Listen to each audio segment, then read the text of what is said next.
Efésios, capítulo 5, versículo 1. Efésios, capítulo 5, no versículo 1, o Senhor vai nos dizer. Não precisa pegar não, que eu vou ler para você. Portanto, sejam imitadores de Deus, como filhos amados, e o imitem em tudo que fizerem. Palavras do Senhor. Você está aqui para quê? Para ser uma cópia de... Então olha o que ele está dizendo. Portanto, sejam imitadores de Deus. Marido, olha para sua mulher, diz assim para ela: seja imitadora de Deus. Pode sentar lá, meninas, com eles, seus digníssimos. E o imitem em tudo que você fizer. Fala para o marido. Mulher, imite a Deus em tudo que você fizer.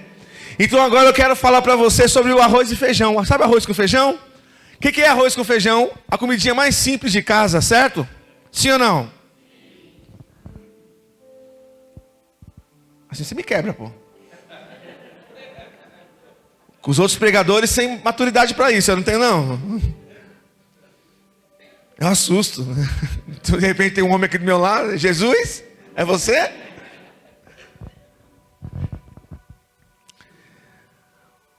Hoje eu vejo uma igreja assim, ó. Deus, me dá uma revelação. Eu participo de grupo de oração. Sou na Renovação Carismática Católica. O que eu mais vejo nos encontros que a gente faz é o quê? É a igreja pedindo o quê para ele? Deus, dai-nos uma revelação. Pai, fala conosco. Não é isso? Quem já pediu para Deus falar aqui? Só você, irmão. Ninguém mais pediu?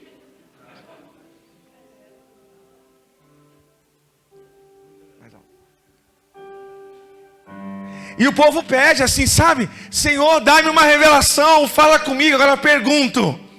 A gente que está pedindo para o Senhor falar conosco, nos dar uma nova revelação, já estamos vivendo o que já foi falado? Hã? Fiz uma pergunta para a igreja. Nós que estamos pedindo e sedentos que o Senhor fale conosco, que Ele nos dê uma revelação. Pergunto, já estamos vivendo o que já foi falado? Já estamos honrando o que já foi escrito? Então que audácia é essa de pedir ao Senhor que revele algo novo, se nós ainda nem vivemos o que Ele mandou?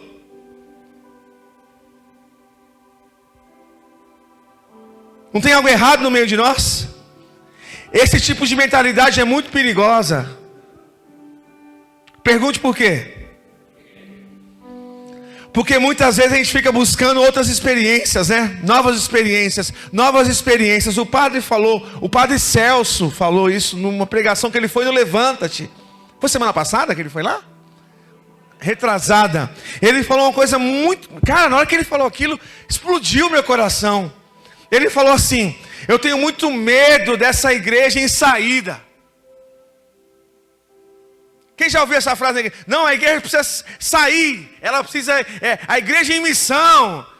Ele falou: eu tenho muito medo disso. Sabe por quê? Porque eu tenho medo da igreja sair e não voltar. Tenho medo dela sair e escolher outros caminhos, sabe? É atrás de uma novidade. Tenho medo disso.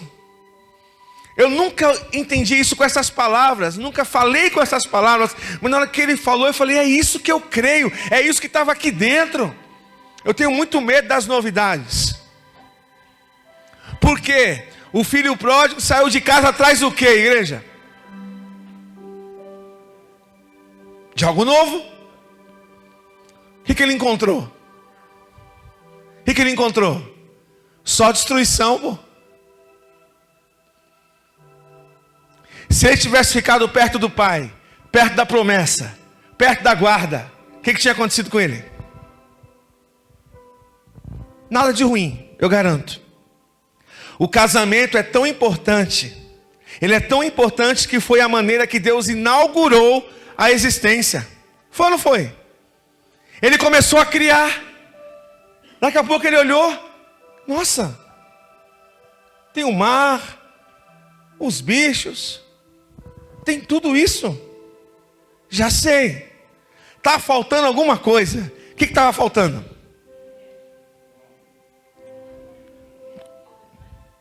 O que está faltando? Está faltando eu e você, pô. E aí ele saiu criando. E ele fala assim: façamos o homem a nossa imagem e semelhança.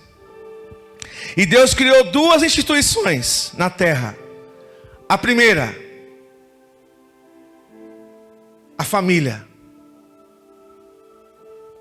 Quando ele cria Adão e Eva, ele constrói o que, igreja? Uma instituição chamada família. E aí ele constrói uma outra instituição depois, chamada igreja. Então ele só construiu duas instituições na terra: família e... O que mais Satanás quer destruir? E o que? A igreja. Satanás quer destruir a família. Porque a família é a coisa mais importante no plano de Deus. E por que a família é tão importante, igreja? Casais, por que é tão importante? Porque ela revela a Trindade. A família é importante por isso. E é por isso que Satanás odeia a família. Por isso que Satanás odeia o teu casamento. Porque você unido expressa a Trindade, expressa a família. E Satanás não tem família. Satanás só tem demônios, tristeza, tormento. Ele não tem família. Olha aqui para mim. Satanás tem inveja de nós. Sabe por quê? Porque a gente se relaciona, pô. Ele não tem ninguém para se relacionar. E por que ele odeia a família? Porque a família é o reflexo da Trindade. E Deus cria o homem à sua imagem e semelhança. Vou fazer uma pergunta para você. Você consegue me explicar isso? Deus tem nariz? Como é que você sabe? Deus tem braço? Deus tem olho? Tem joelho? Sabe que Deus tem joelho, cara? Quem passa creme no cotovelo aqui? Deixa eu ver, levanta a mão. Por que você passa creme no cotovelo? Porque é ressecado, certo? Será que Deus tem cotovelo, mano? A gente pensa assim: ele deve ter, porque ele me fez a imagem e... Não é disso que ele está falando. A imagem e semelhança com Deus não tem nada a ver com o corpo. Sabe aonde que ele nos fez a nossa imagem e semelhança dele? Pelo relacional. Porque a Trindade se relaciona. E ele fala o seguinte: façamos o homem a nossa imagem. Ele está falando com quem ali? Com quem? Com o Filho e com quem? Então ele fala, olha aqui, vê se eu não tenho razão. Ele fala, façamos o homem a nossa imagem e semelhança. Ou seja, como nós nos relacionamos, façamos o homem a nossa imagem e semelhança. Não quer dizer corpo, ele está falando de relacionamento. Por isso Satanás nos odeia, porque nós nos relacionamos. E nós expressamos a Trindade. Posso ouvir um amém?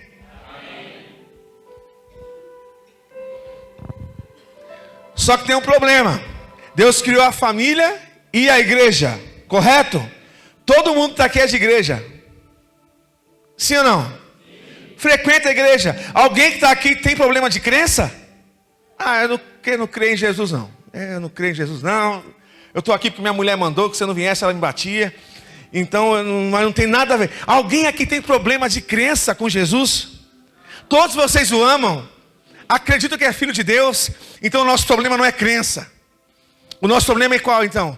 A gente não entendeu o processo. A gente vai para a igreja pensando o quê? Pô, aqui eu vou estabelecer a minha vida, né? Vou fazer as coisas aqui na igreja. Quem tem carro aqui? Maridos, levanta a mão. Homens que tem carro. Por acaso você já pegou sua mulher e falou: mulher, se arruma. Se arruma, mulher. Pra quê? Bem bonita, hein? Prepara as crianças. Onde nós vamos? Fazer uma surpresa. Entrou no carro. E aí ela pergunta: amor, para onde nós vamos? Você, para o posto de gasolina. Você já levou sua mulher para passear no posto de gasolina, homem? Sim ou não? Não estou ouvindo a resposta? Já levou sua mulher? Já levou sua família no domingo? Vem aqui, amor, vamos passear para onde? Vamos todo mundo para o posto de gasolina. O que isso tem a ver, Sidney? A igreja, no plano de Deus, é o posto de gasolina. Quando você vai para a praia, no meio do caminho, o que você faz? Você para onde?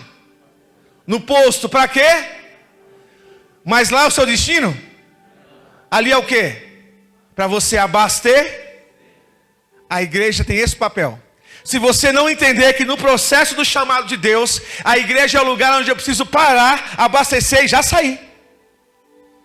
Porque a igreja não é o meu destino, a igreja é o quê? É o ponto de abastecimento. Para quê? Para você se abastecer e ser um bom pai, um bom marido, uma boa esposa, um bom filho. Aqui nós nos modelamos, mas aqui não pode ser o fim. Aqui é o lugar de abastecimento. Por quê? A família é o destino. Não é a igreja. Posso ouvir um amém? Você está entendendo? A igreja não é o fim, a igreja é o ponto de abastecimento. Então eu me abasteço aqui para me honrar aqui a minha família. Porque hoje eu vejo muitos homens na igreja como nunca houve. E lá, se o padre pedir, troca essa lâmpada, ele troca, falando do que foi pregado hoje de manhã, correto? Troca essa lâmpada, ele vai trocar, porque o padre pediu. E se a mulher pedir, ele vai? Fala a Deus. Aí, você viu? Não. Porque quando ele age assim, quando ele faz o que o padre pede e não faz o que a esposa pede, ele entendeu o quê? Que a igreja é o fim. E ela não é o fim, ela é o meio, o ponto de abastecer, para que eu possa honrar a minha esposa, honrar os meus filhos, ser um bom marido, ser uma boa esposa. E qual o problema de hoje, igreja? Nós não estamos conseguindo ser nem família e nem igreja direito. Está tudo fora de ordem.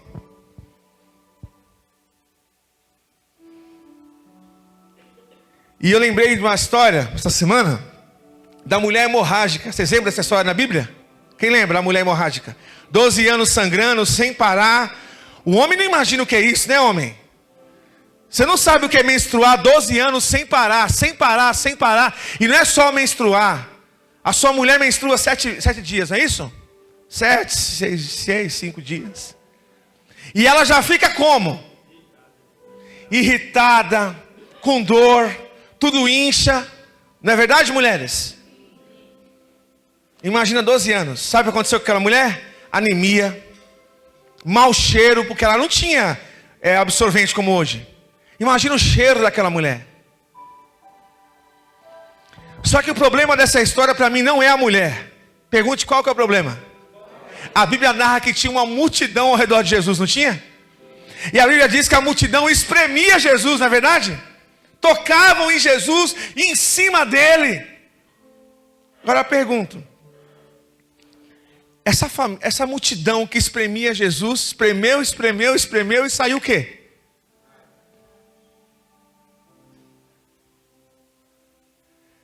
Se Jesus estava ali, quem estava ali? Ali era o quê? Era uma igreja, certo? E a multidão estava com Jesus, espremia Jesus, tocava em Jesus, gritava, mas o que aconteceu? Nada. E a Bíblia narra que eles espremiam e nada aconteceu. O que isso tem a ver, Sidney? Eu fico imaginando para você que está aqui, que pensou, mais um retiro. Vou lá, mais um grupo de oração. Mais uma missa. Mais uma quaresma de São Miguel. Mais uma para minha conta. Quando você age assim, pensa assim, você está espremendo Jesus. Espreme, está perto. E não acontece absolutamente nada. Não muda.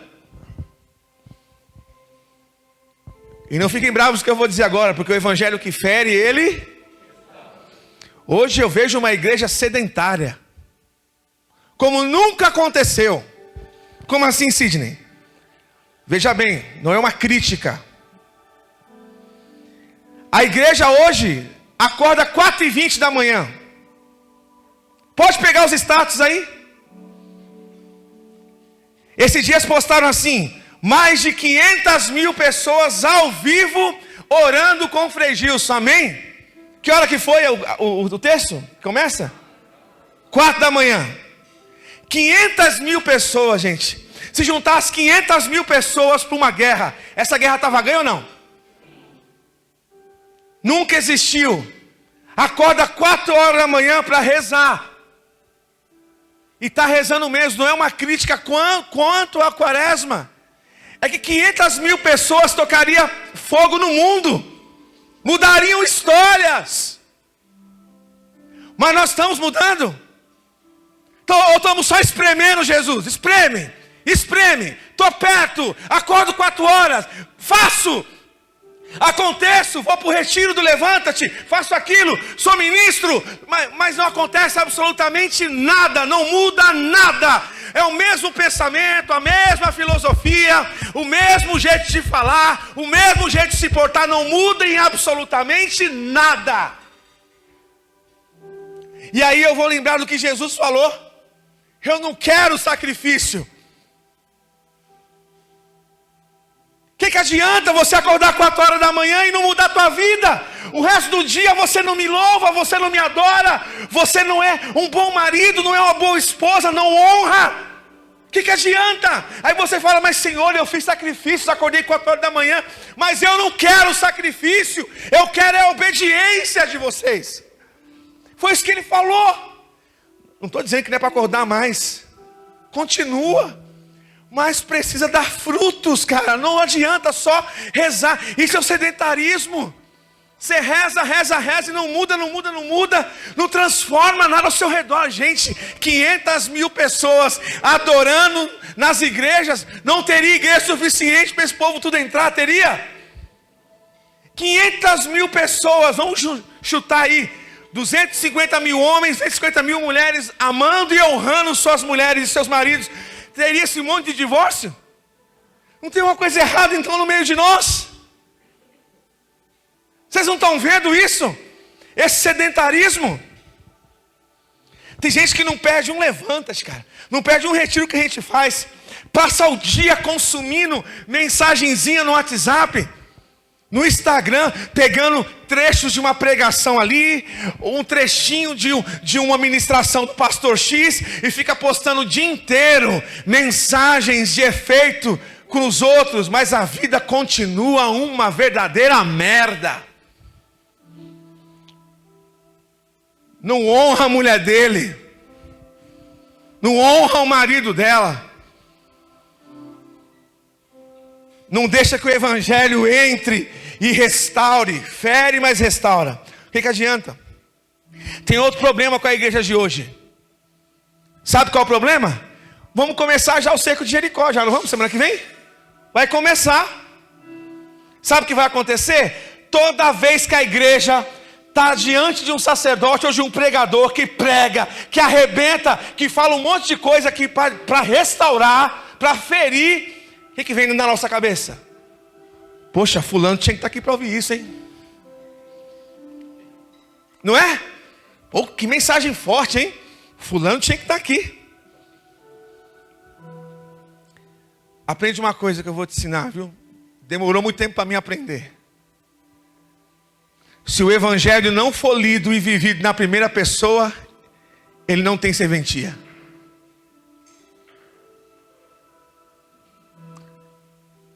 Você entendeu?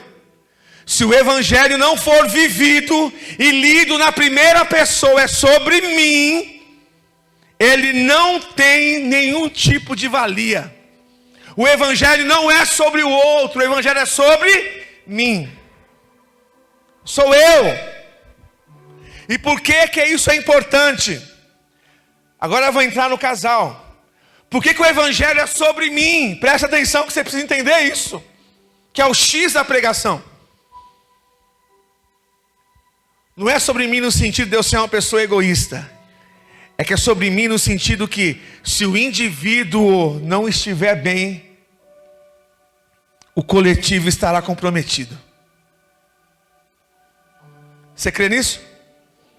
Se o indivíduo não for ferido, se o indivíduo não for restaurado, ele vai comprometer o resto. Não vai ter pai, não vai ter mãe, não vai ter esposa, não vai ter marido que aguente essa situação. Se o indivíduo, se o Sidney não entender e não for restaurado, não adianta. É vago. Por que tem tanto divórcio hoje por aí, igreja? Por que tanto adultério aí por aí? Por que você acha? Hein? Quer a resposta? É simples. Sabe por que tem muito adultério? Porque o homem, antes de cair com a mulher, ele caiu com Deus. A mulher, antes de cair com o marido dela, ela caiu com Deus. Ela abandonou o Senhor. Ela deixou a comunhão e ele deixou a comunhão. E aí, como ele cai com Deus, ele desmorona com o resto. Quantos estão entendendo? Diga amém. Por isso eu falo com jovens, e falo mesmo. Essa história de casar achando que depois melhora é a maior furada do planeta. Quem está casado aqui pode dizer um amém? Estou mentindo? Não é verdade? Esse negócio, não, eu vou casar com ele, eu vou casar com ela, porque eu sou muito crente, sabe? Eu sou muito católico. E aí quando eu casar com ele, ele vai melhorar. Melhora? E aí você pode dizer, eu não concordo com você, Sidney. Eu não concordo, porque eu melhorei depois que eu casei. Mas você é uma exceção. E eu não vim aqui pregar exceção. Eu vim aqui pregar a regra. E qual que é a regra? Quando você fere o princípio princípio fere você. Quando você quebra o princípio vai quebrar você. Essa é a regra do Senhor. Não é a exceção. Guarda isso no seu coração. Quando você quebrar a regra vai quebrar você. Se você quebrar o princípio de Deus vai quebrar você. E isso não é uma ameaça, isso é um fato. Isso é bíblico. Eu dava dando exemplo para a irmã que hoje, ela dizendo, eu não entendi muito bem essa frase. Eu falei, eu vou te explicar. Se o homem está aqui com o carro agora e ele decide, eu vou quebrar o princípio de parar o carro no sinal vermelho. Quem dirige aqui sabe, quem não dirige também sabe. O farol vermelho é feito para... Se você tomar uma decisão hoje, eu vou quebrar esse princípio. Eu vou passar todos os faróis vermelhos que eu vejo na minha frente. Você pode escapar do primeiro, não pode? Você pode escapar do segundo, não pode? Do terceiro, mas uma hora você vai cruzar e o princípio vai quebrar você. Vai vir outro carro e vai acabar com você. Essa é a regra de Deus, cara. Quebrou o princípio dele, o princípio vai quebrar você. É a regra de Deus. O casamento é o lugar de pessoas que já se resolveram com Deus. O casamento não é lugar de restaurar ninguém não, gente. Quem está solteiro aqui ainda? Psiu, levanta a mão aí, namorados. Posso falar uma coisa para vocês? Antes de casar, se resolvam com Deus. Viu? Resolvam-se com Deus. Porque depois de casar não adianta não. Como indivíduo, sejam amigos de Deus. E eu posso dar um exemplo.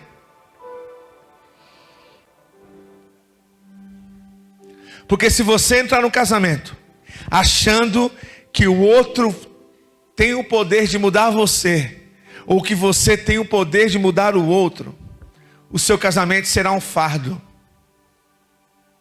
O mal produzido por um homem, todo mundo vê, pô. Sim ou não? Homem é besta. O homem acha que ele sabe mentir, pô, sabe não. Meninos, eu ia falar aqui, vou dar uma aula para vocês como mentir, mas eu também não sei, minha mulher sabe tudo, pô. Quando o homem não protege a família, todo mundo consegue ver a destruição que ele faz, não consegue? Sim ou não? Porque o mal do homem é visível. Todo mundo consegue ver um homem caído. Por quê? Homens destroem estruturas. Mulheres não. Mulheres destroem relacionamentos e reputações. Por quê? Porque ela é habilidosa. Porque ela é mais bem preparada.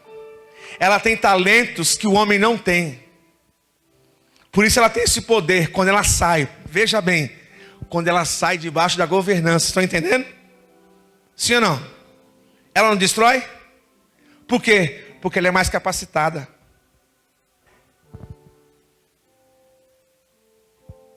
E eu sei que não está na moda falar mal de mulher. Porque a moda é qual? Nenhum homem presta. Não é essa frase? Todo homem é igual. Só muda de... Não está na moda falar de mulher. A moda é falar mal de quem? Meninos, se defendem. Qual que é a moda? Falar mal de quem? Que o homem não presta, não é isso? Que o homem é tudo igual. E eu vou mostrar o que eu estou falando para vocês. Eu vou provar, como toda pregação que eu faço, é provando que o que eu estou falando tem base bíblica. Esses dias um amigo mandou uma mensagem para mim falando assim: eu sou seu amigo sim, gosto muito de você. E se eu precisar te falar umas verdades, eu vou te falar. Eu falei, faça isso mesmo, mas venha com a Bíblia aberta. Porque eu só aceito correções com bases bíblicas. Pode vir me corrigir, mas vem com a Bíblia aberta, mostrando da onde que você está tirando esse conselho. Porque tudo que eu estou falando aqui agora eu vou provar na Bíblia. Conhecem Abraão e Sara? Já ouviram falar? Sabe quem é Abraão?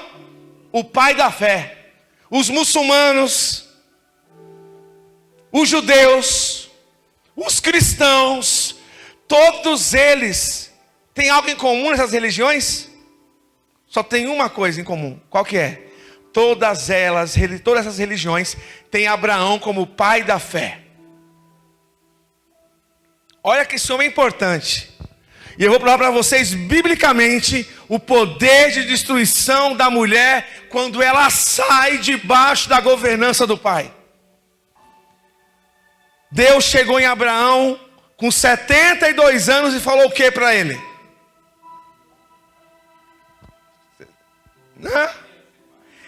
Abraão, você será pai de uma nação. Aí Abraão, coitadinho, fala o que para Deus? Ô Senhor, como é que eu posso ser pai de uma nação? Não tem nem filho.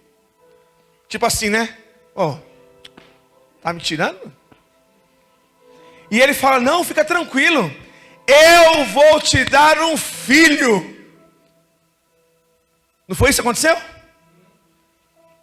Abraão chegou em casa com a mulher já idosa. Fico imaginando, tipo, Dona Zélia, cara. Dona Zélia chegando na São Roque domingo que vem, barrigudinha. Quem não conhece Dona Zélia é a nossa matriarca. Ela deve ter com o quê? Uns 70 anos já, Dona Zélia? Por aí, né? Imagina Dona Zélia chegando grávida na São Roque. Vocês vão falar assim, que véia sem vergonha, hein, velho? Abraão chegou em Sara e falou: Sara, Deus vai nos dar um... Ei, de novo. Sara, Deus vai nos dar um... Qual foi a pergunta dela? Como? Lembra da caixinha que o Murilo pregou hoje? O que Abraão responde? Ela pergunta, como, Abraão? O que ele responde? Não sei não. Olha a resposta do homem. Deus chega e fala, vou te dar um filho. A mulher pergunta como, ele fala, não sei. Abraão recebeu de boa, não recebeu?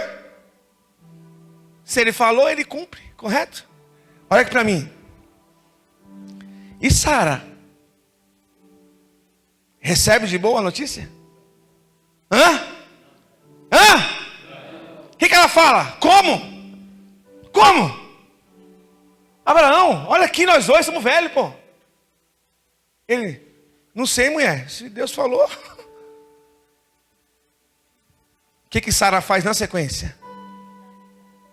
Hein, igreja? Vamos ler a Bíblia, vamos?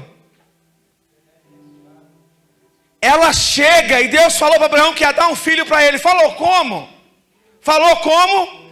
Mas Sara, ela sai da governança do pai. Ela saiu, ela decidiu, vou sair da governança. E agora eu vou dizer como Abraão terá um filho. Ele chega na Abraão e fala: Abraão, pega a empregada, engravida ela. Você que é marido, está aqui? Quem é marido, levanta a mão. Imagina sua mulher chegando em casa e falando: amor, transa com a empregada. Quantos de vocês iam dizer: está repreendido, mulher? Oxe, está doida? Ou você ia falar assim: mas sou um homem de sorte, olha a mulher que eu tenho, cara. Gente, olha aqui. Sara estava na governança do Senhor? Sim ou não? Deus não falou que ia dar um filho? Ela saiu da governança. Presta atenção, mulher. E aí ela decidiu para ele engravidar a empregada. Abraão foi lá e fez o que ela mandou, não foi? Foi Deus que mandou? Foi projeto de Deus? Não. Foi projeto de quem? De quem? Do homem não. Da mulher. Uma mulher que saiu debaixo da graça, que saiu debaixo da governança. Quando a mulher sai debaixo da graça, sai debaixo da governança, ela é portadora de habilidades, ela vai destruir. Porque ela é muito mais potencializada, ela é muito mais inteligente, ela enxerga muito mais. Veja o poder de destruição. Ela chegou em Abraão e falou: engravida. Ele engravidou. Aquela mulher teve um filho chamado quem? Ismael, não foi? E aí depois que o menino nasceu, o que a empregada fez com Sara? Começou a tratá-la mal, não foi? Começou a humilhar ela, não foi?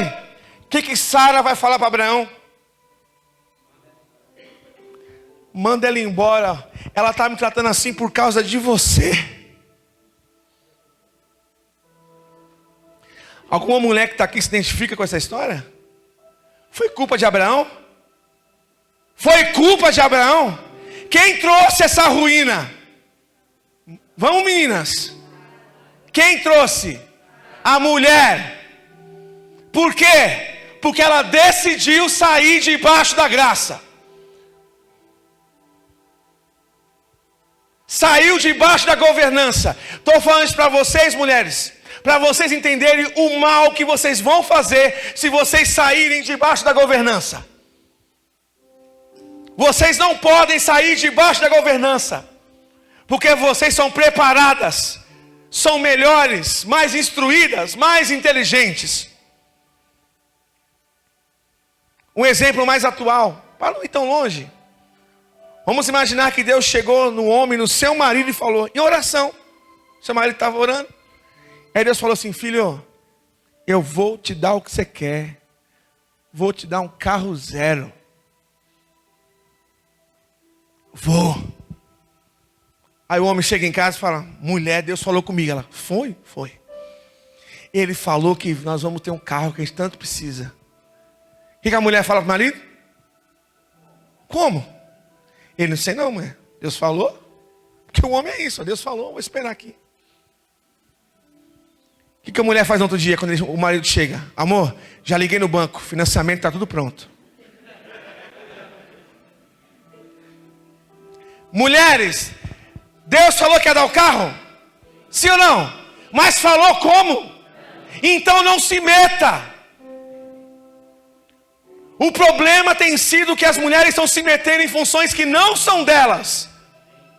Deus só falou o seguinte: vou dar o carro, fica debaixo da minha governança, fica debaixo da obediência, que você vai ver acontecendo sem você fazer nada. Mas quando a mulher sai debaixo da governança, olha o que ela produz, igreja. Quantos estão entendendo? Diga amém. Mulheres, vocês, me dói dizer isso porque eu sou defensor de vocês. Vocês não são tão inocentes como vocês pensam. E eu não estou aqui para falar mal de mulher não. Fica tranquilo. Sabe por quê? A mulher está pensando: não é só falando da gente, é? Fica tranquila. Sabe por quê? Em Gênesis está dizendo que o homem já é caído por natureza. O homem, quando ofendeu o Senhor, caiu por natureza. E se ele não restaurar o coração dele diante do altar do Senhor, ele não volta para o projeto original. O que o homem fez de ruim, todo mundo já viu. Nós estamos colhendo até hoje o que Adão fez. Porque o mal que o homem fez é visível, todo mundo está vendo. E o mal que vocês fazem, meninas? Que é oculto. Esses dias, uma mulher me chamou para conversar e falou que o casamento dela estava acabando. Eu falei, mesmo, irmã? Está acabando meu casamento. Por quê? Sidney, não dá não, meu marido não sai do bar.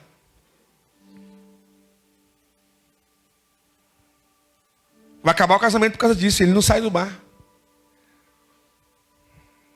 O demônio está acabando com a minha vida.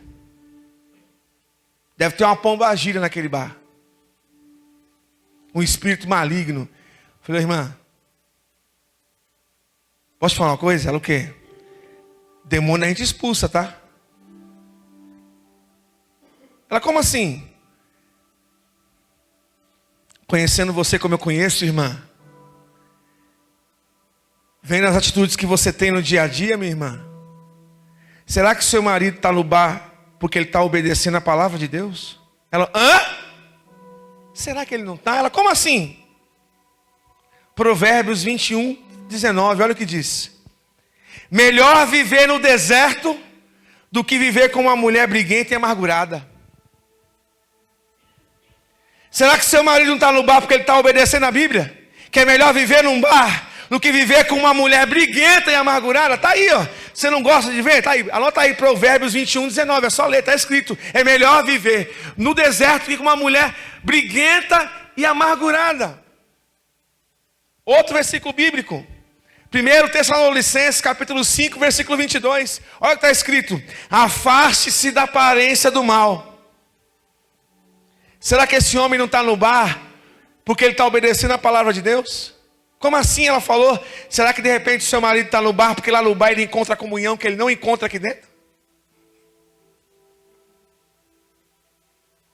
Será que seu marido não está no bar porque lá ele não encontra, porque lá ele encontra o que ele não encontra aqui? Ele não encontra o respeito, ele encontra o respeito lá que ele não tem aqui.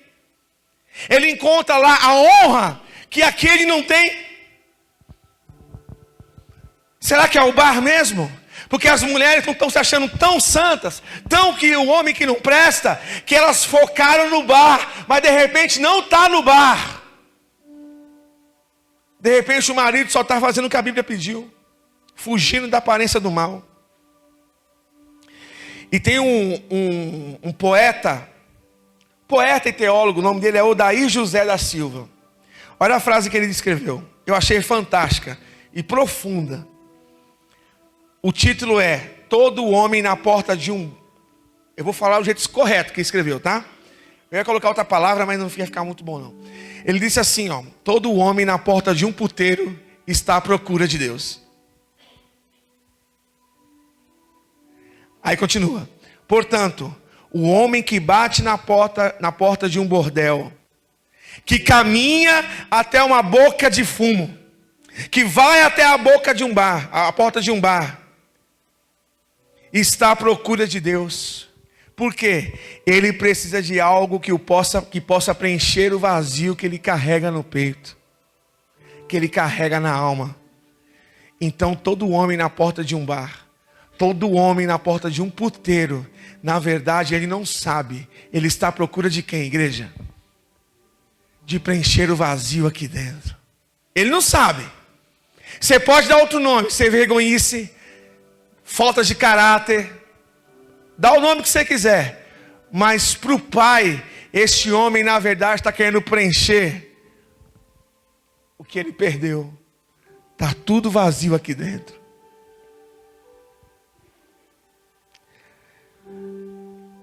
Mas quero fazer uma pergunta. Sejam honestos, homens. Que marido que é honrado, amado e bem-vindo por sua esposa quer ficar na porta de um bar? Eu não quero. Você troca? Eu não troco Gabriela para ficar na porta de um bar. Você que é homem, está do lado dela aí, olha para ela, fala: eu não troco você não, velho.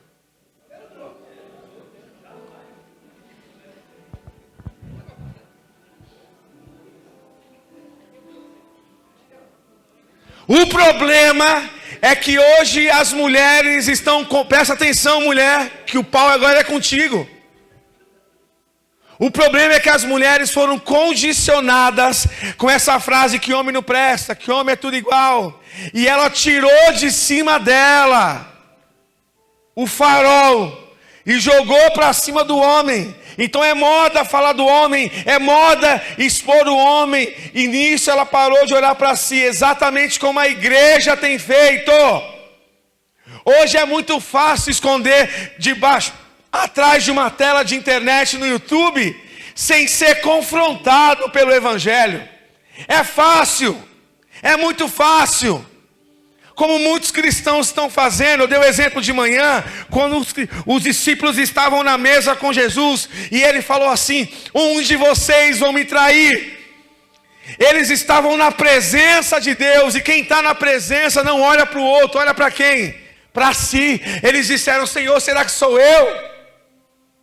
Mulher, de verdade, se você estivesse nessa mesa com o coração caído como o seu está, será que você não ia achar que era outra pessoa? Será que é o Sidney? Com certeza, deve ser.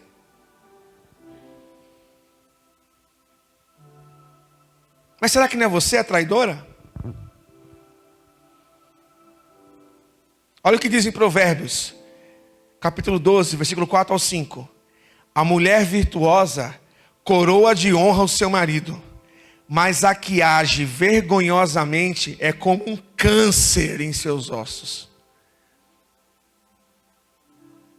Alguém aqui já teve câncer? Levanta a mão. Ninguém? Você já teve? Vocês imaginam o que é um câncer no osso? Deve ser terrível. Sim ou não? Então uma mulher que não honra o seu marido, olha o que a Bíblia fala. A Bíblia diz que uma mulher que sai debaixo da governança,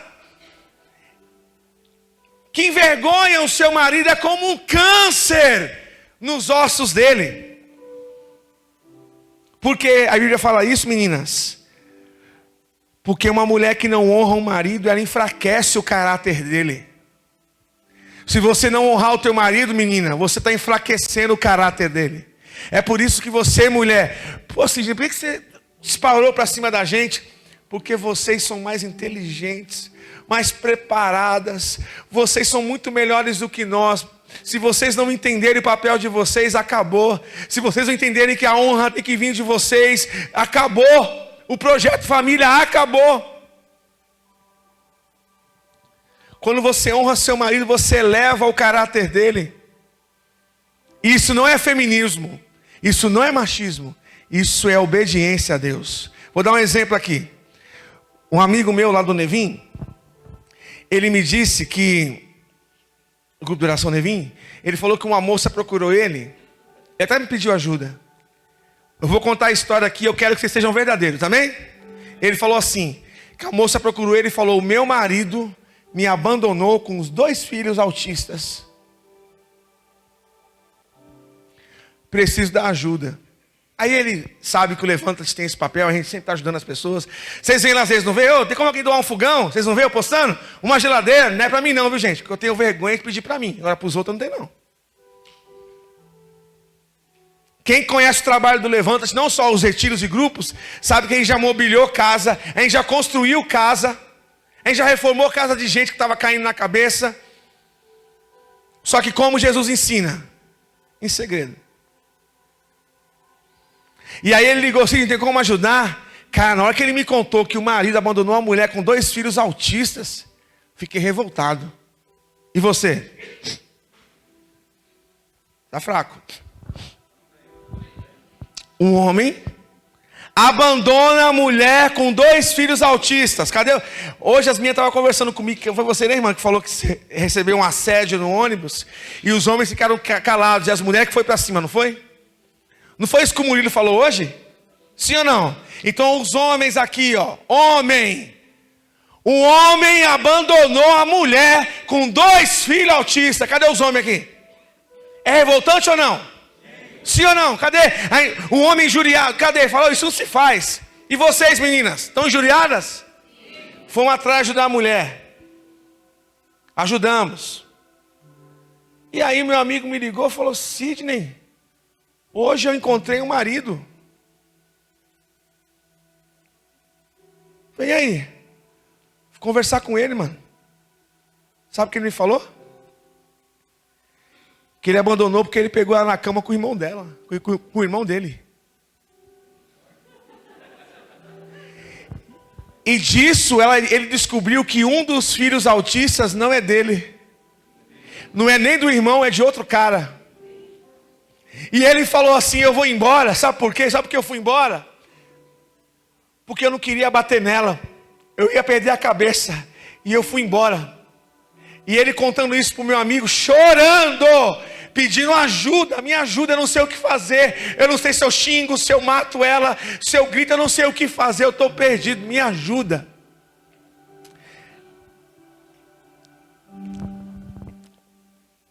Cadê a indignação de vocês? A mulher realmente é inocente? Não é, né? E por que ela fez isso? Porque ela saiu da governança. Estão entendendo, meninas? No retiro de homens eu fiquei chocado. Quem fez o retiro de homens? Foi em novembro do ano passado, não foi? Fiquei chocado. Que no sábado à noite, sabe quem a gente fez o retiro de homens, mulheres? Você sabe? Nada. Não foi? Jantamos. E aí, nada. Ficou um lá, outro aqui. E a gente falou que ia fazer balada. A gente falou que ia não sei o quê. As mulheres tudo preocupadas. O que eles vão fazer lá? Rodrigo foi dormir. Marcelo, onde você foi, Marcelo? Dormir também. Olha como seu homem é safado. Como ele é assim. Não, ele foi dormir, cara. Ele não tinha o que fazer. Fizeram nada. Mas na nossa conversa eu fiquei chocado que eu ouvi de alguns homens. Eu fiz questão de anotar aqui, ó. Olha o que eu ouvi. E me desculpem o português rasgado. Sidney, a minha mulher, quando a gente briga, ela me chama de viado. Ela, quando a gente briga, ela bate no rosto assim e diz, bate aqui na minha cara, seu arrombado.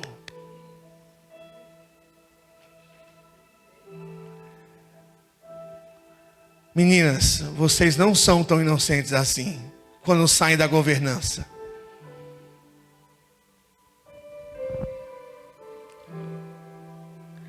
Sabe o que é um casal que está debaixo da governança? É um casal que um honra o outro. Somos filhos do mesmo Deus. E o nosso padrão é onde? No alto. Não pode ser mínimo. Tem que ser no máximo. Sabe qual tem que ser a briga de um casal que está debaixo da governança? É para ver quem honra mais quem. A minha briga com você vai ser, não, eu vou te amar mais. Você não vai, eu vou te amar muito mais. Não, eu vou te honrar. Não vai, mais do que eu, duvido. Essa tem que ser a briga de casal que está debaixo da governança. A briga hoje é, quero ver quem vai te honrar mais do que eu. Perguntaram para mim um dia, você tem medo da Gabi te trair? Eu falei, você é doido, rapaz. Se a Gabi trocar um homem desse, ela empurra. Um homem desse nível, cheiroso, com cabelinho aqui cortadinho. Se ela fizer isso, ela é burra. Não tem como, gente.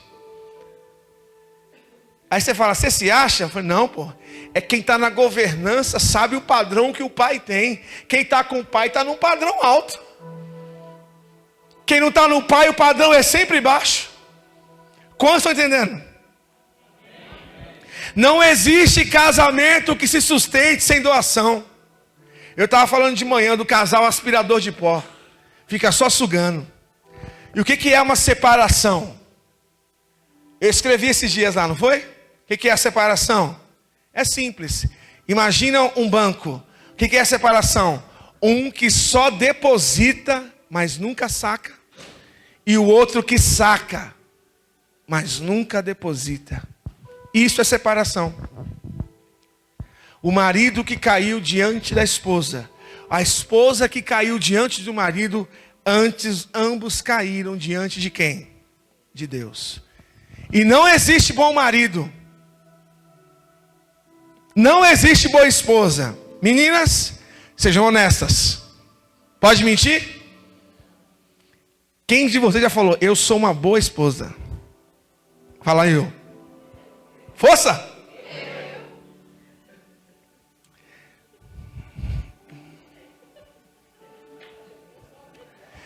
Eu sou a melhor. Olha. Qual é a única pessoa do mundo que pode dizer que Gabriela é uma boa esposa? A mãe dela pode? O pai dela pode? Minha mãe? Minha mãe jamais dirá. Brincadeira. Só eu posso dizer que ela é uma boa esposa. E só ela pode dizer que eu sou um bom marido. E não existe um bom marido por causa de uma boa esposa. E o que eu vou falar agora vai assustar vocês. Eu não sou um bom marido por causa que eu amo a Gabi. Eu não sou fiel a ela porque eu a amo. Não faço as coisas corretas por causa dela. Não. Eu descobri que eu só sou um bom marido para ela. Porque primeiro eu quero ser amigo de Deus. Se o indivíduo não estiver bem, o coletivo estará comprometido. Eu não busco ser um bom marido por ela. Eu busco porque eu ando no padrão do meu pai. Eu quero buscar o padrão do meu pai. Então meu pai é bom, eu quero ser bom por ele. Eu amo a Jesus. E a Gabi colhe o benefício desse amor.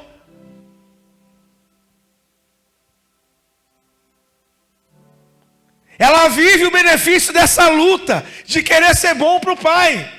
Eu quero ser amigo dele. Ser como ele, um bom marido por causa dele, um bom pai por causa dele. Ele é o grande amor da minha vida. Igreja, Jesus precisa ser o maior amor da sua vida, porque amando Jesus você vai amar a sua esposa, amar os seus filhos. Porque se você cair diante dele, você cai diante de Deus, você cai diante da sua esposa. Por isso, antes de querer corrigir seu marido, antes de querer corrigir a sua esposa, corrija o seu coração diante de Deus.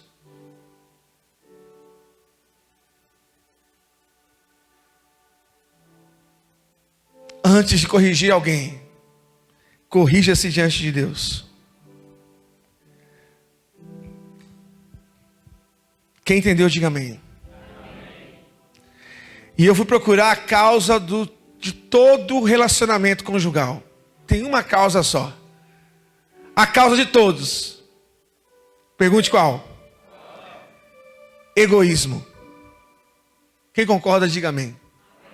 Não é a causa? É o egoísmo. É o egoísmo. Quando você para de cuidar de você. Quando você fica relaxado. Andando com aquelas bermudas da Adidas, assim, toda rasgada assim, ó, em casa. Parecendo um mendigo. A mulher com aquela roupa do Turim, sabe? Quando você para de cuidar de você. Porque eu estou casado mesmo, então agora eu posso baixar o padrão. Qual o nome disso? Egoísmo. Quando você para de cuidar do indivíduo, o nome disso é egoísmo. Porque a Bíblia diz que o meu corpo pertence a quem? A Gabi, o corpo dela pertence a quem? A mim. Então quando eu paro de pensar em mim, quando eu paro de cuidar de mim, quando eu paro de me relacionar com o Pai, eu sou egoísta, porque não é sobre mim, é sobre ela.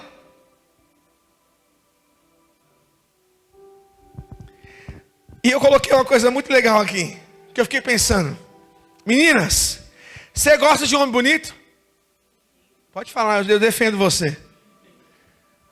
Pode falar em voz alta. Mulheres, vocês gostam de um homem bonito? Então se o homem que está aqui não é egoísta, o que você vai dar para sua mulher? Um homem bonito. Meninas, você gosta de um homem cheiroso? Sim ou não? Então o marido que não é egoísta, o que ele vai fazer? Ele vai dar um homem cheiroso à mulher dele. Porque ele não está pensando nele, está pensando quem? Só tem casal aqui, casado. Os solteiros fecham o ouvido agora. Quem não pode apagar não acende, viu? Meninas, sejam sinceras. Vocês gostam de uma pegada forte? Pode responder, sim ou não? Então o homem que não é egoísta, ele dá uma pegada forte na mulher dele. Não é para bater nela não, viu? Vocês estão entendendo o que eu estou falando, né? Já estava armado. Quantos estão entendendo? Diga amém.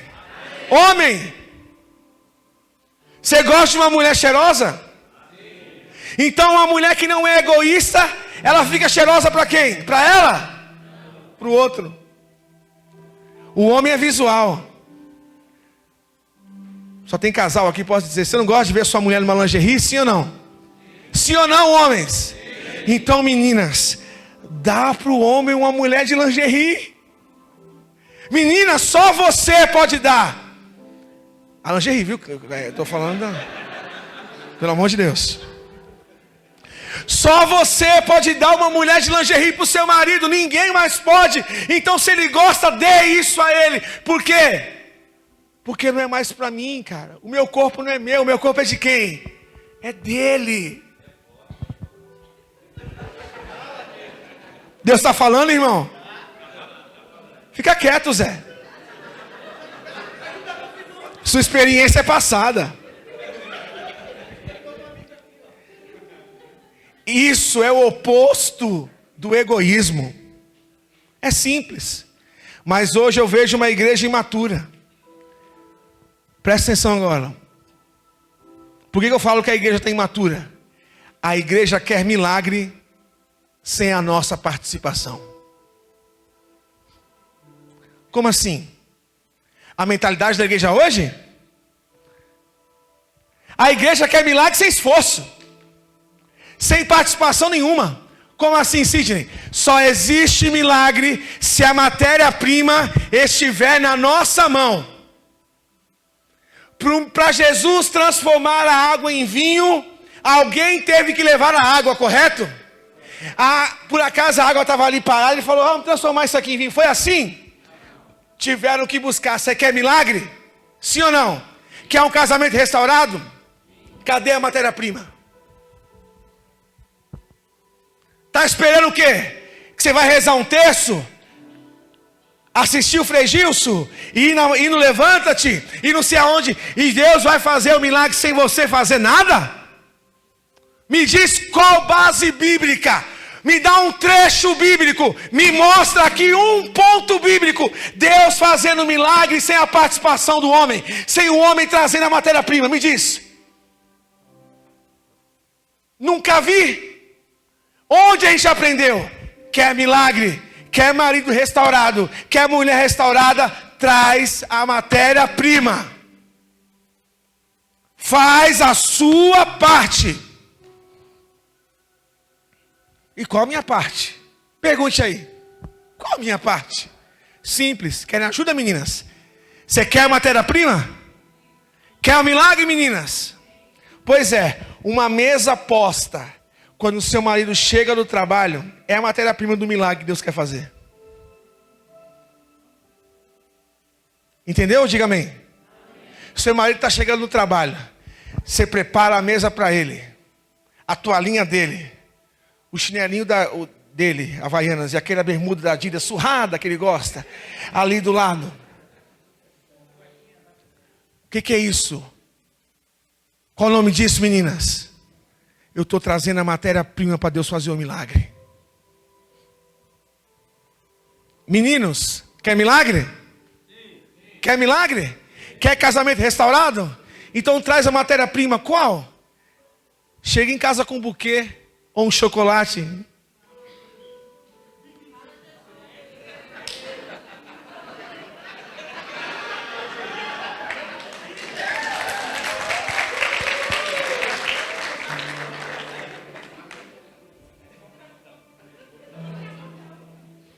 Estão entendendo?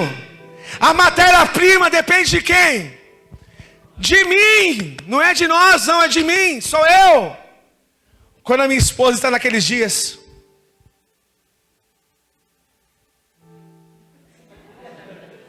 ela está aqui. Se estiver mentindo, ela fala. Eu não sempre chego em casa com um chocolatezinho? Toma, amor. Toma.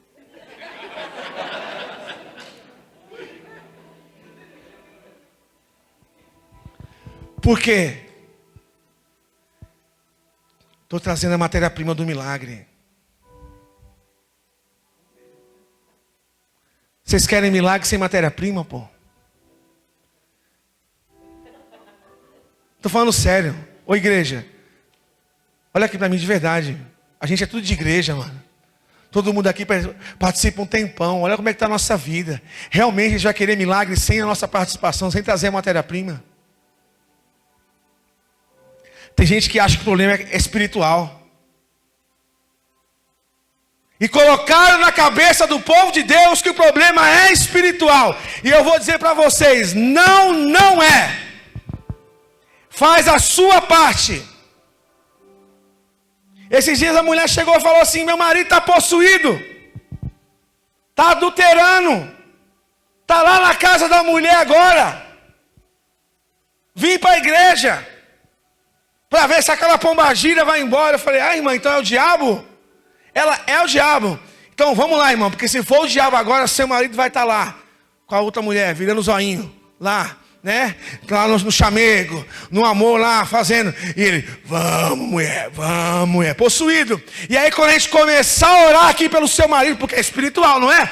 Sai, expulsa o demônio, lá onde ele estiver, ele, onde estou? Onde está a minha santa mulher da igreja? O que eu estou fazendo aqui? Me sequestraram, me ajudem. Não parece palhaçada? Porque não é espiritual, aquele homem está lá, não é demônio não, ele escolheu, ele inclinou o coração, ele saiu diante do Pai, saiu da governança, e aí ficam dizendo por aí que é espiritual, não é. Porque o demônio a gente expulsa, agora caráter tem que ser tratado. Chegaram um tempo atrás, Sidney, ora pelo meu casamento. Eu estava orando e Deus falou, pode parar, ora não. Aí eu falei para a irmã, ela ficou brava, até saiu do levanta-te. Falou que nunca mais põe um pé no levanta-te. Perguntaram por quê? O Sidney pediu para orar pelo meu marido, por mim, não orou. Eu fui orar, mas quando eu comecei a orar, Deus falou, pode parar, não reza não. Por que Deus? Rezar por eles? Eles ferem diariamente todos os princípios, todas as minhas leis. Não há oração sua, não há oração do Padre Marcos, não há oração do Frei Gilson que mude o caráter desses dois. Não é espiritual, são dois sem vergonhas. Eles passam um dia ferindo a minha lei. Agora acha que um sacerdote, um intercessor, um pregador vai orar e o diabo vai falar, nossa... Isso é falta de caráter. Tem nada a ver com o diabo. Eu não concordo. Continua então.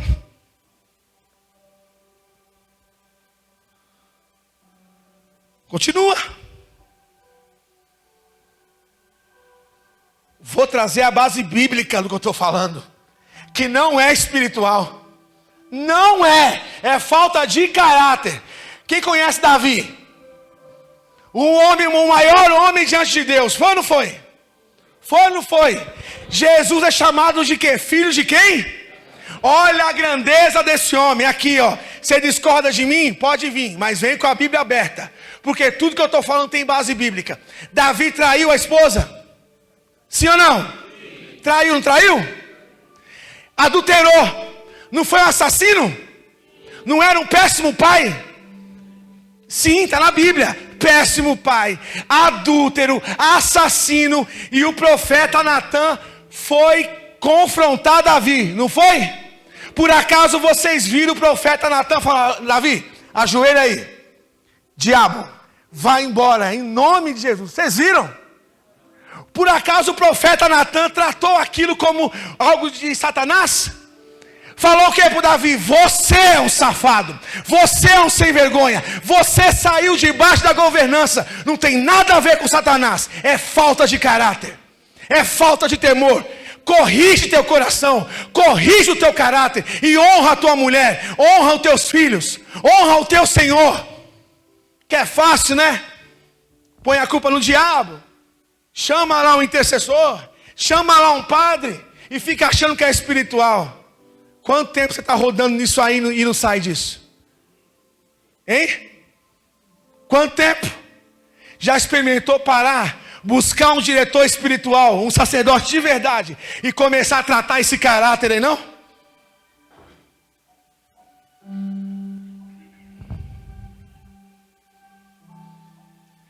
Quem é guiado por Satanás, quem tem que ter medo da governança do mal, da manifestação diabólica, são os ímpios, porque são os ímpios que andam segundo a governança de Satanás. Nós não podemos ter medo disso, porque nós somos guiados pelo Espírito Santo, o sangue foi lavado, nós somos rendidos. Quem tem que ter medo de Satanás são eles, nós não. Nós fomos libertos, rendidos e limpos pelo sangue do Senhor. Então quando nós pecamos, a culpa é nossa, a escolha foi nossa. Nós queremos pecar, não tem nada a ver com o diabo. O diabo só governa na vida do ímpio, não na vida do crente.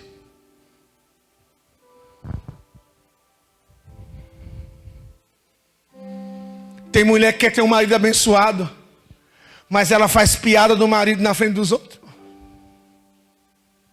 Diminui o marido dela com brincadeira na frente dos outros. Que marido honrado que você vai ter?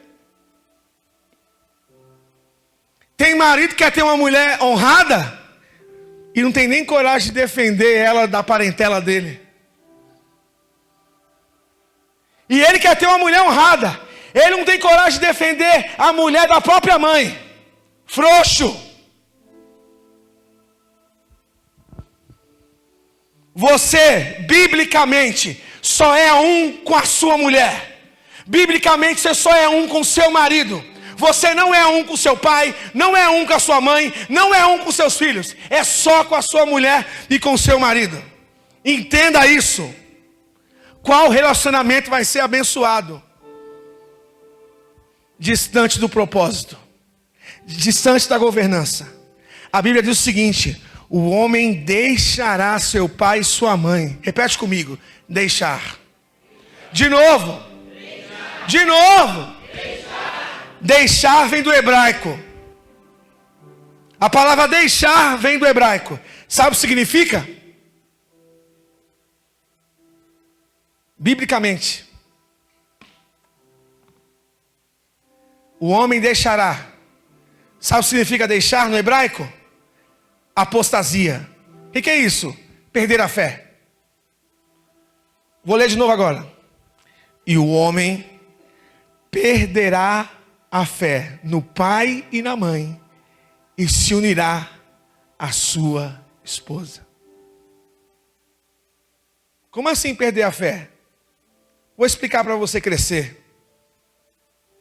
Não fala assim de mamãe. Não fala assim de papai, não. Um homem honrado, uma mulher honrada, faz o que Deus falou. O homem deixará seu pai e sua mãe. Ou seja, o cara, se é homem de verdade, então você agora tem que dar mais valia para o que a sua mulher diz do que a sua mãe diz. tem que ter mais peso para você. Agora, homem, o que a sua mulher, o que interessa para a sua mulher, não com a sua mãe, porque a minha palavra diz que você só é um com ela você não é. E aí, homem, está disposto a ser homem de verdade? Ah, então você está falando que eu não tenho que amar a mamãe?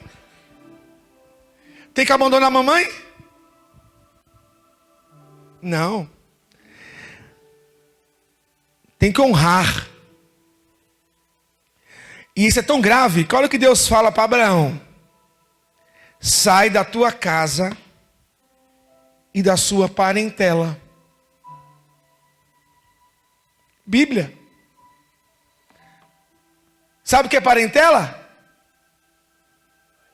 Pai, mãe, tio, cunhado. Cunhado não é parente, né, gente?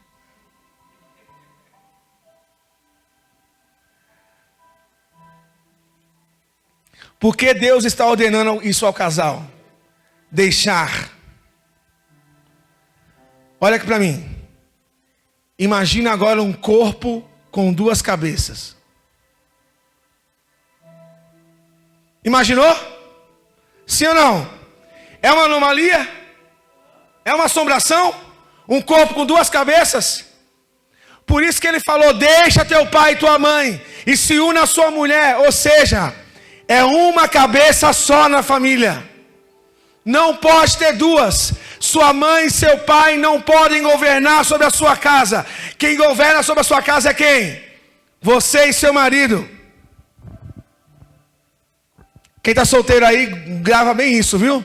Se não estiver preparado para isso, fica namorando.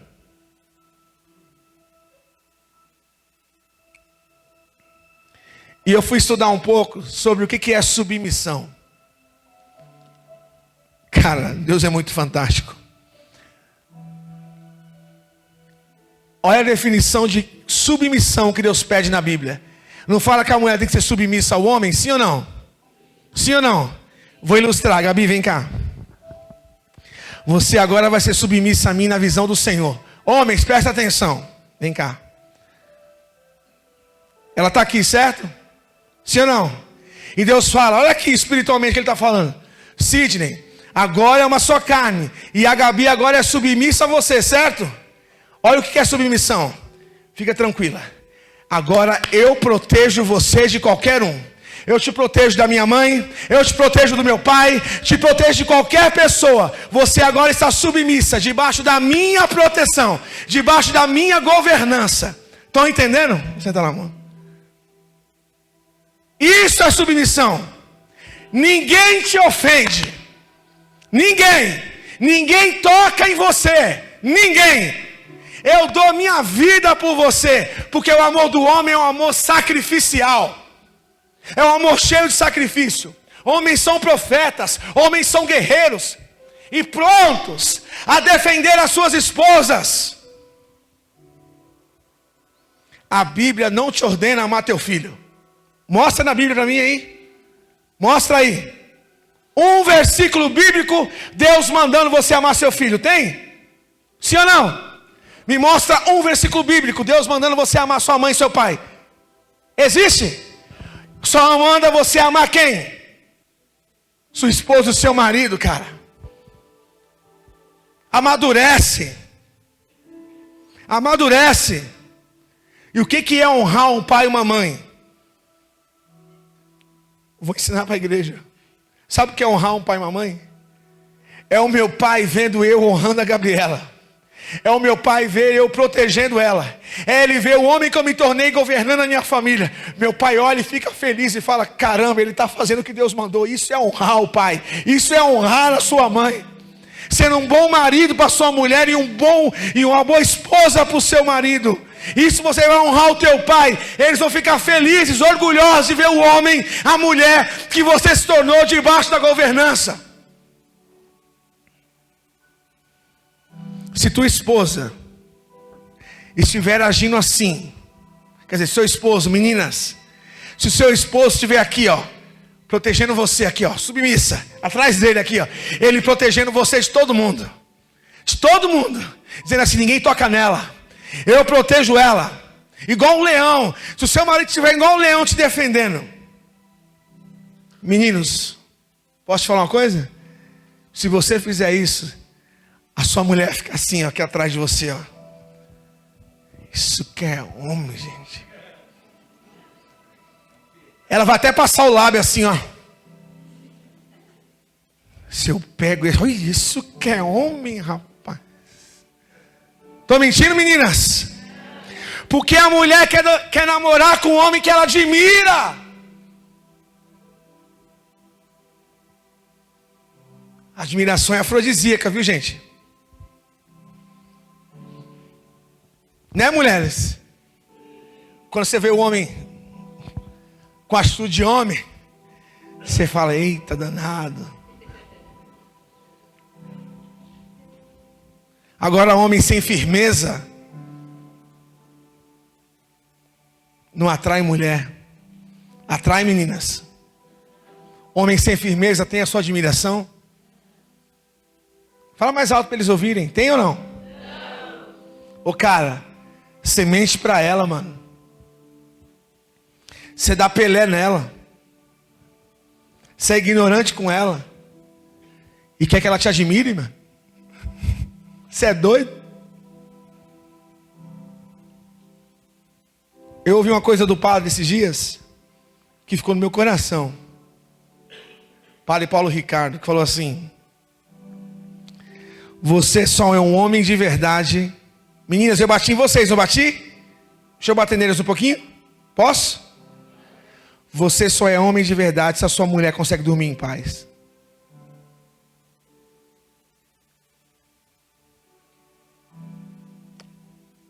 Homens, olha para mim aqui. Seja honesto. Sua mulher dorme em paz quando você não está em casa? Ela dorme em paz?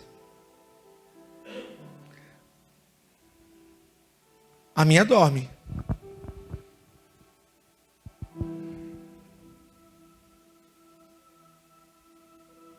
Hein, meninos? Sua mulher dorme em paz ou acha que você está traindo ela? Ou acha que você está honrando outras pessoas a não ser ela? Fazendo favores para outras pessoas do que fazer para ela.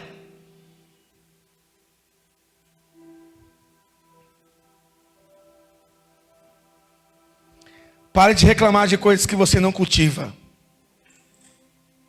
Olha o que diz em Efésios. Estou terminando já. Vós, mulheres, sujeitai aos vossos maridos como, repete como? Ao Senhor. Como vem do grego. E sabe o que significa como? Do jeito que você se entregou a Cristo. Mulheres, olha como tem que se entregar ao seu marido. Loucura, né? Mas é a Bíblia que fala. A mulher deve se entregar ao marido como ela se entrega a Cristo. Meninas, vocês têm desconfiança de Cristo? Meninas, tem? Você se lançaria sem pensar nos colos de Cristo, no colo de Cristo? Você se jogaria no colo de Cristo? Então, a Bíblia está falando que você deve se jogar ao seu marido exatamente como você faria com Cristo. Está disposta? Esposa boa é aquela que se entrega ao seu marido como se entrega a Cristo. E vós, maridos, amai as vossas mulheres como também Cristo amou a igreja e a si mesmo se entregou por ela. Marido bom, repete comigo, meninos. Marido bom é marido morto. Sério? Marido bom, força! Marido bom é marido morto. O que é um marido morto, gente? É um homem crucificado. É um homem servo que cuida da sua mulher como Cristo cuidou da igreja. Como Ele cuidou da igreja. Ou seja, Ele sempre pensa nela primeiro. Ele não é um aspirador de pó. Você é um marido aspirador de pó? Você é? Você é um aspirador de pó? que o aspirador de pó faz, David? Só pensa em? Hein? Você é um aspirador de pó, mano? Você é? Um homem honrado só tem descanso depois que ele vê o seu dever cumprido com sua mulher. Sabe o nome disso? Amor sacrificial. Amor sacrificial é amor de homem. Um testemunho rapidinho aqui. Faz 2 anos que a minha esposa me vê querendo trocar de carro. É ou não? Gente, quando eu vejo aquele Honda Civic passando assim, ó. Eu fui no casamento da Valéria e o nome dele? O Israel tem um Civic, né? E você estava tirando foto. A minha esposa saiu da onde ela estava. Eu estava do lado do Civic, assim, ó. Aqui é o Civic, né? E o povo tirando foto lá e eu assim no Civic, ó. Ela saiu da onde ela estava. Ela veio. Por que você está alisando esse carro? Eu falei, olha as curvas desse carro, cara.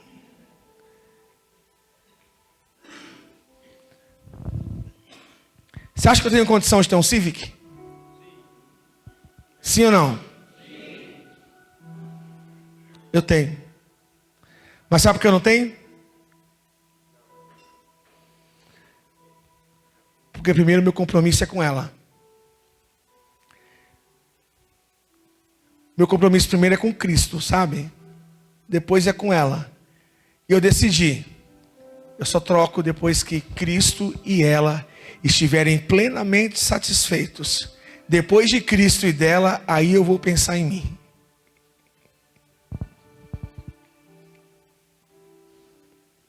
E aí, marido? Depois de Cristo e dela vem você. Como é que está a ordem na sua casa? Primeiro você, depois ela? Primeiro você, depois Deus? Se essa ordem estiver errada, meu irmão, já era para você, viu? Primeiro é Deus, segundo é ela, e depois é você. Eu quero ver primeiro a minha esposa sorrir, depois eu vou sorrir. Uma mulher e um homem mal cuidado fica frustrado, não fica? E sabe aonde esse marido e essa mulher frustrados dão mais problema? Pergunte aonde? De novo, na igreja. Maridos frustrados, mulheres frustradas dão um trabalhão enorme na igreja. Por quê? Tudo para eles é ruim. Para eles ninguém presta na igreja. O frustrado em casa olha para o mundo como olha no espelho. É erro de todo mundo, o pessoal da igreja é isso, o pessoal da igreja é aquilo. É um casal frustrado, fala mal de todo mundo está errado. Eles dão um trabalho danado na igreja. Agora eu pergunto, e um casal honrado na igreja? Como é que é? Cara, eles chegam na igreja, e aí? O que ele vai me fazer aí? Eu faço o que você quiser. Banheiro? Bora? Sabe por quê? Eles estão bem resolvidos com Deus, bem resolvidos entre eles. Chegam na igreja, estão bem resolvidos, cara. Minha esposa, cofundadora do Levanta-te, fundou o Levanta-te junto comigo, 21 anos. Cheguei nela há 2 anos e falei, você vai cuidar do Kids, vai cuidar das crianças, vai ficar 2 anos sem participar do grupo. Tudo que a gente fizer, você vai ficar lá escondida com as crianças, quebrando tudo, chutando a sua canela. A cofundadora do Levante, sabe o que ela falou? Eis-me aqui. Sabe por quê? Porque ela é bem resolvida com Deus. Sabe por quê? Porque ela é bem resolvida com o marido dela. Agora a frustrada chega na igreja, semana passada, tudo ela se ofende. Tudo ele se ofende. Porque o problema não está na igreja, está no indivíduo que não se tratou, não foi ferido pelo Evangelho, e aí não foi restaurado. Estão entendendo? Diga amém. Quando você está bem resolvido no seu casamento, se tiver fofoca na igreja, não te atinge. Se você está bem resolvido e tiver coisa errada na igreja, não tem força sobre você. Se você estiver bem resolvido e tiver contra-testemunho na igreja, não cai sobre você, porque você está bem resolvido com o pai, com o seu marido. Agora, quando você não está bem resolvido, se o padre não olhar para você do jeito que você quer, já era. Eu vou embora porque ninguém me dá atenção neste lugar. No Levanta são todos falsos. Claro. Um dia uma irmã chegou e falou: olha, no Levanta acontece isso. Aí eu falei: pô, ainda bem que tem você aqui, né? Graças a Deus. Que seria de nós sem você? Já perceberam, para concluir, que nós queremos uma igreja boa, mas não somos capazes de dar um casamento bom para o mundo? Já perceberam que nós queremos uma igreja boa, mas não estamos sendo homens e mulheres de peito para dar uma família boa para o mundo? Uma esposa acostumada a servir seu marido serve na igreja tranquilamente. O marido acostumado a honrar sua esposa chega na igreja e faz o que pedirem para ele com a maior alegria do mundo. Sabe por quê? Porque a igreja é a extensão do meu matrimônio. A igreja está ruim? Posso fazer uma pergunta? A igreja está ruim? Então, se todos na igreja te imitassem, ela seria melhor? Hein?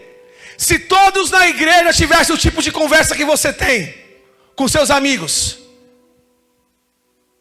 belezinha? Se todos na igreja tratassem a mulher como você trata a sua, ou o marido como trata o seu, estaria tudo bem então? Você é o oposto da virtude? É você então o quarto segredo de Fátima? É você? Se teu marido ou esposa fossem como você, se o seu marido fosse como você, se a sua esposa fosse como você, agisse como você, seu casamento estava bom? Não estaria. Precisamos entender que o Evangelho tem 2 pontos. Qual que é o primeiro? Ele nos fere.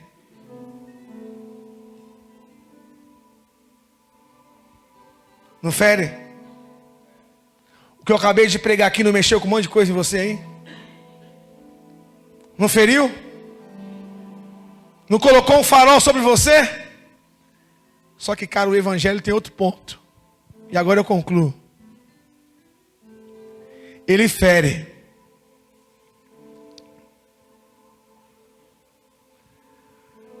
Mas ele restaura.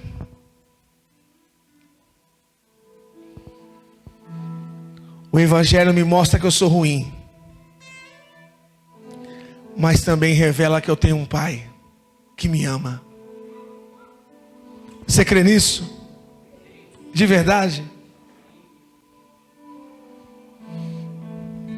Fica de pé, meu irmão. Minha irmã. Feche seus olhos.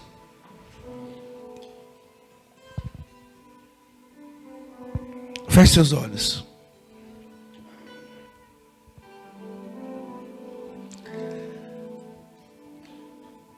Fala com Deus agora.